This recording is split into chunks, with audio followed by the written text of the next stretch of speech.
Sabe aquele calor do momento? Aquela tensão de um desentendimento? Pois é, todo mundo já passou por isso. Mas e se existisse um jeito de achar a calma bem no olho do furacão? É isso que a gente vai explorar agora. Essa tal arte de usar uma orientação silenciosa para navegar pelos conflitos. Pensa bem, o que acontece naquele primeiro segundo de um conflito? Quando alguém se sente atacado, contrariado, sabe? Qual é a reação imediata? Para a maioria das pessoas é quase um reflexo, né? O corpo trava, a adrenalina sobe e vem aquela vontade incontrolável de se defender, de mostrar que seu ponto de vista está certo. Então, vamos entender isso melhor. Esse primeiro impulso, essa reação, não é algo que a gente escolhe fazer, é automático. É o nosso ego, sabe? Ele já entra em modo de defesa, com o escudo levantado, prontinho para a briga. E é aí que a coisa pega. O que o ego quer? Simples. Defender as nossas opiniões e proteger os nossos sentimentos, que estão ali, feridos. Só que ao fazer isso, pronto.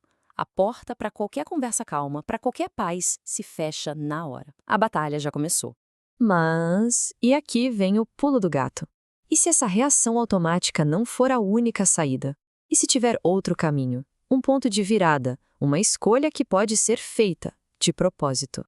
Essa outra opção tem o nome orientação silenciosa. Mas calma aí, o que é isso afinal? Não é sobre ouvir uma voz externa, nada disso. É mais como se conectar com uma intuição. Sabe, aquele sentimento quietinho, suave, que está sempre lá tentando guiar a gente para a paz. Tá, legal. Mas como é que se acessa essa tal orientação? Bom, tudo começa com uma única pergunta. E olha, essa pergunta é talvez a coisa mais importante a se fazer no momento de estresse. É simples. Eu quero ter razão ou eu quero ter paz? Essa pergunta é a chave que muda o jogo. Porque quando essa pergunta é feita, dois caminhos muito claros aparecem na nossa frente. De um lado, ter a razão, que é o caminho de defender a opinião, de botar mais lenha na fogueira do conflito, é o caminho do ego puro e simples. Agora, do outro lado, ter paz. E esse caminho é sobre largar a necessidade de atacar, é sobre abrir um espaço para aquela intuição poder falar. Ok, tudo isso soa muito bonito na teoria, né? Mas e na prática? Como se faz isso no meio da confusão? Bom, é agora que a gente entra na parte concreta. Pense nisso como um guia, um passo a passo, um verdadeiro kit de ferramentas para treinar a nossa mente. São 5 passos bem diretos. Primeiro de tudo, pausar e respirar. Crucial para quebrar o piloto automático. Segundo, questionar a intenção, com aquela pergunta-chave.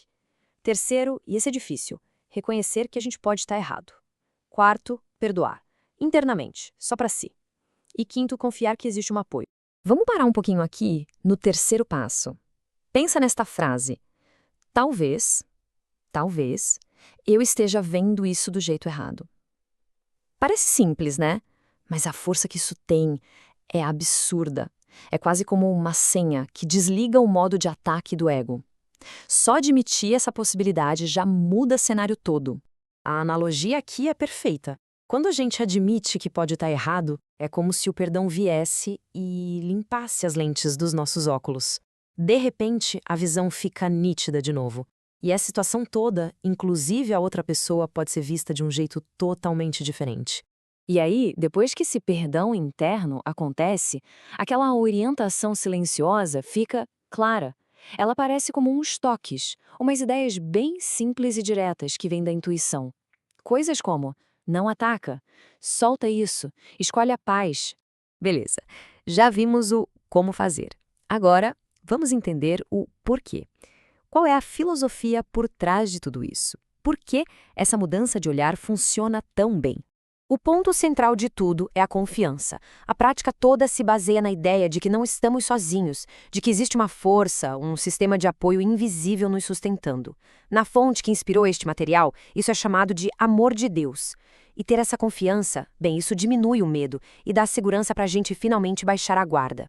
E com essa base de confiança, fica possível fazer a mudança de perspectiva, que talvez seja a mais poderosa de todas. É a ideia de abandonar completamente o pensamento de que a pessoa do outro lado é uma inimiga. Em vez de um inimigo, a proposta é enxergar a outra pessoa como um ser confundido. Pare e pensa na força dessa troca de palavras. Um inimigo, alguém malicioso, isso gera raiva, vontade de se defender.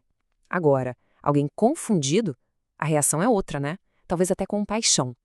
Isso muda completamente o jogo. Bom, então, para a gente amarrar as pontas, qual é a grande lição disso tudo? O que fica de mais importante? A conclusão é bem direta. A paz não é uma coisa passiva que cai no colo. É uma escolha. Uma escolha ativa, consciente. É a decisão, feita de propósito, de largar a nossa principal arma no conflito, aquela necessidade de atacar, seja com palavras ou mesmo só com os pensamentos. Isso tudo nos leva a uma última reflexão. Porque da próxima vez que um conflito aparecer, e pode ter certeza que ele vai aparecer, a pergunta que fica no ar é: qual caminho vai ser o escolhido? O de ter razão a todo custo ou o da paz? A escolha, como a gente viu, está sempre em nossas mãos.